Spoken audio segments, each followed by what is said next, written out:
Hello and welcome to another back in stock video. I'm Simon from Andover Norton and welcome to our warehouse. As we do every single week, we take a look around and see what items are back in stock for your bike. So let's see what we found this time. Okay, first up is the magnetic crankcase sump filter kit. That's part number 067281. That's back in stock for £32.34 including VAT.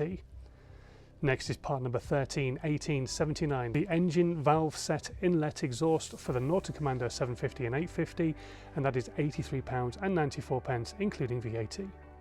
We've also got the Dunlop 6019, that's the TT100 K18 Dunlop 360 tyre for £179.93 including VAT.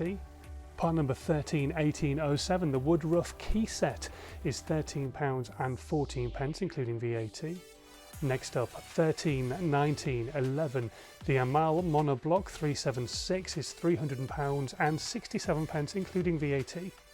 And finally this week, something that a lot of people have been asking about, part number 131992, that's the battery status monitor with the extended lead of 2 meters long, and that is £30.84 including VAT. And don't forget, every item that I've mentioned is linked in the section below, and if there's anything that you do need that I haven't spoken about this week but you know it's out of stock at the moment, you can set yourself a reminder through the Andover Norton website. It's really simple and you'll get an email sent to you when that item comes back in stock. If you're not sure how to do it, again there is a link below that will take you to a video that will take you through the whole process. It's a simple little tick box and then you'll get that email sent to you when it comes back into the warehouse. Anyway, thanks ever so much for watching this week, and until next time, safe riding.